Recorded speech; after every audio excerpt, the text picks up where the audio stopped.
This man, a man who has changed a lot, I guess, since we first heard of him. Once a member of the Monkees, which is a made-for-TV rock group, now the executive producer of a feature-length movie, Michael Nesmith. And Michael, welcome to Chicago. Thanks, Rob. How are you? I'm fine. A bearded Michael Nesmith. Yeah. So tell me about it.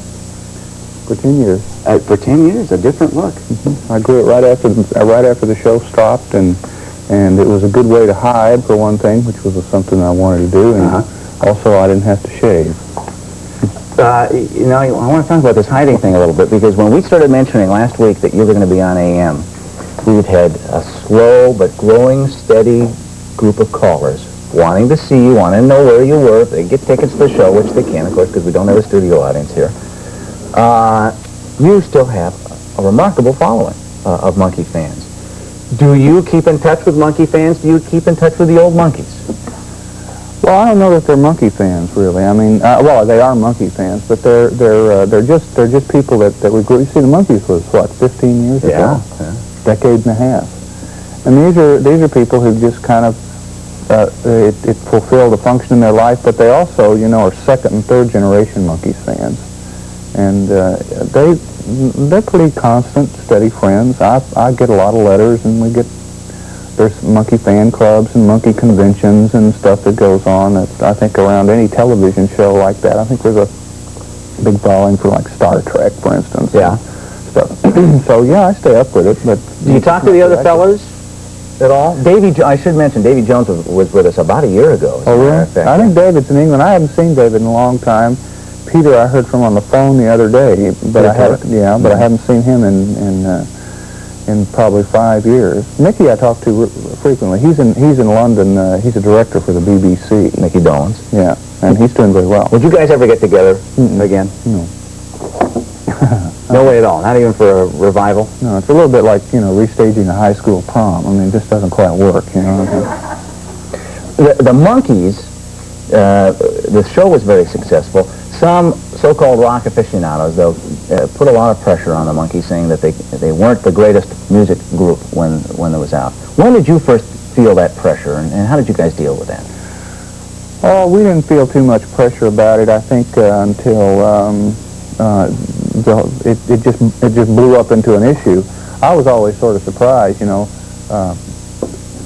be accosted by, you know, at the time, rock critics had some sort of impact, and of course they don't mean anything anymore, but at the time rock critics, and especially magazines like the Rolling Stones, and they'd say, well, you guys aren't a music group, and I'd say, yeah, that's right, so what? And then they'd say, well, you're on television as being a music group, and my standard reply was, well, Marcus Welby's not a doctor either, and Starsky and Hutch aren't cops. I don't mean to break your balloon, but I mean... That's the way it was. That's TV. Well, did you consider yourself then more of an actor than a musician? Well, for the Monkees, yeah. Sure. But you had written a lot of things beforehand. Well, I had parallel vocations that go, you know, I mean, like at the time I was working in a folk music band, and then I was playing in a rock and roll band. I wrote songs, and I had, you know, I was having songs covered routinely. Linda did different drum and so on. And so I had this parallel vocation, and to be an actual musician and playing and developing music and writing songs, and to play like an out-of-work musician on a television show, there's a very thin line you know, between reality and fantasy. Well, what's interesting, I think, a little bit about what the Monkees were doing is almost a precursor to what we see now in video rock. A lot of people are saying that unless you can do a good video rock piece now as a group, or in the future, you're not going to sell a lot of records. You're going to have to be good on camera to be a good musician. Well, I don't think they'll sell records at all in the future, actually. I'm convinced that the audio-only record is dead as we know it, and that what we have now is sort of an inertial burn as it all comes to a stop. You know, big companies have just gone out of business. Video music is really the music of the future, video records. I have a video record company. The last record I made was a video record called Elephant Park, and I won't make another audio-only record. You never will? I don't think so. That's it. Not much reason to. Huh. You agree, though? You think that groups are going to have to be good on camera? It's a trick question. I mean, I don't think, you know, the notion of a rock and roll group is kind of getting into the area of just like old-time jazz players are. You know, it's a very narrowing market. Video music is a burgeoning one.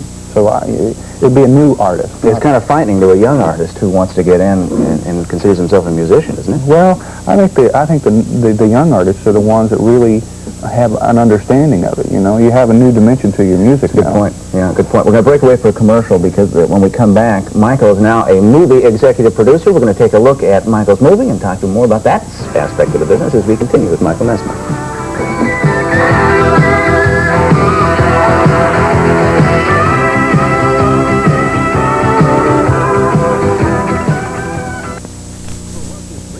In Sunday, January 30th newspapers.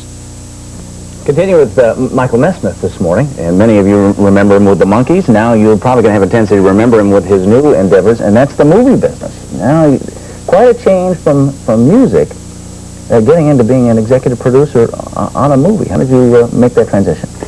Well, I didn't, it was just a logical progression for me. You know, I finished Elephant Parts, the video record. We won the first video Grammy for that. And that was very fulfilling to me, and that was primarily music. And then I wanted to work in a long form. Really, I guess I'm focusing more on the new forms that are emerging, electronic delivery systems. And in working at the long form, the best way I felt to teach myself some things was to do a movie. So I wrote this movie and produced it.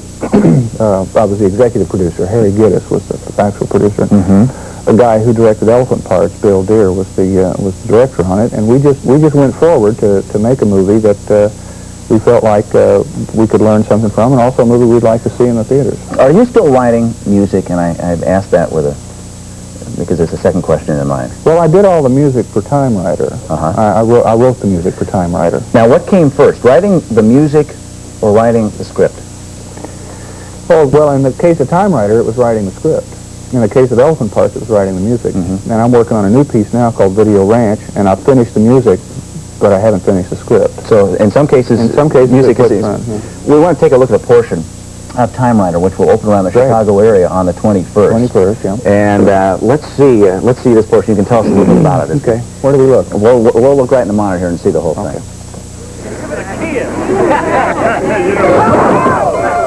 That's right. That's right. Kick it again. Harder. Kick it. Stand back.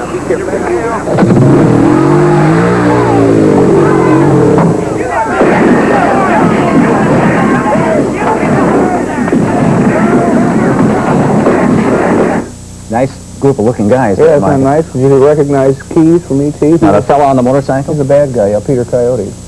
And he was in E.T. Yeah. A little cap work. What's going on? Okay, well, the premise of the story is an off-road motorcycle rider who gets thrown back 105 years in time on his motorcycle, and it gets stolen by the bad guys.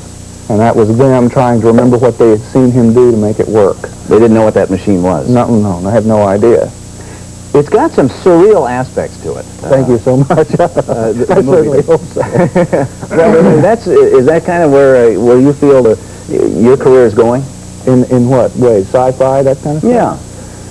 Well, no, Video Ranch, like I said, I'm doing is a musical. I'm doing another movie called Repo Man, which is just a kind of a scan across the American the landscape of the American psyche. I mean, you know, it's different with me. But music and images are what are the most appealing to me.